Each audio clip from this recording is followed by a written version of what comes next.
सपा नेता स्वामी प्रसाद मौर्य के महासचिव पद से दिए इस्तीफे के बाद इस बात को लेकर सियासत गर्मा गई है कि क्या अब वह समाजवादी पार्टी से भी इस्तीफा देने जा रही हैं। क्या इस्तीफा देकर अपनी पुरानी पार्टी रही बसपा में वह वापसी करेंगे, यानी क्या घर वापसी करते नजर आएंगे। सवाल कई सारे हैं, लेकिन स्वामी प्रसाद मौर्य ने समय समय पर इन सवालों के जवाब भी दिए हैं। जी हाँ, जैसा कि आप जानते हैं कि स्वामी प्रसाद मौर्य पहली बार नहीं है जिनको लेकर चर्चा हो रही हो कि पाला बदल सकते हैं। इससे पहले वे जनता दल की बात कर ले, फिर बसपा में आए, बसपा से भाजपा में आए, भाजपा से सपा में आए, तो लगातार ये अपने पदों के लिए पाले बदलते रहे। लेकिन जब भी किसी पार्टी में गए तो वहां पर बड़ी जिम्मेदारी नहीं मिली, लेकिन जो जिम्मेदारी बहुजन समाज पार्टी में नहीं मिली मायावती के नेतृत्व में, वह सबसे बड़ी जिम्मेदारियों में मानी जाती थी।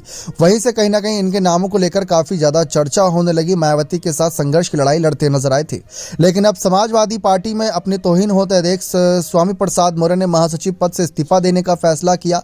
चर्चा इस बात की है, जब पार्टी में इतनी इनकी तहजीब नहीं है, इनको इतना मान सम्मान नहीं मिल रहा है, तो क्यों ना ये समाजवादी पार्टी से भी इस्तीफा दे दें। अब ये बात जब उठी है तो सवाल यही आता है कि इस्तीफा दे देंगे तो कहाँ जाएंगे, क्या खुद की ही पार्टी की ओर देखेंगे या फिर भाजपा या बसपा में जाएंगे।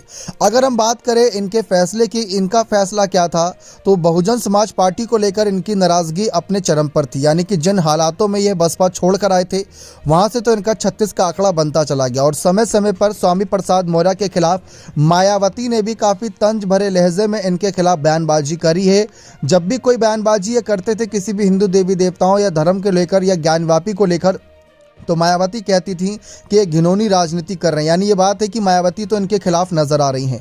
और दूसरी तरफ मायावती के ही बड़े नेताओं का ये कहना था कि जो हमारे साथी पुराने नेता थे जो दूसरी पार्टी में शामिल हो गए, अगर वो कल को वापस भी आते तो उन पर क्या ही भरोसा करे, क्योंकि उन्होंने दल बदला है। तो ऐसे दल बदलों पर जल्दी भरोसा नहीं करना चाहिए।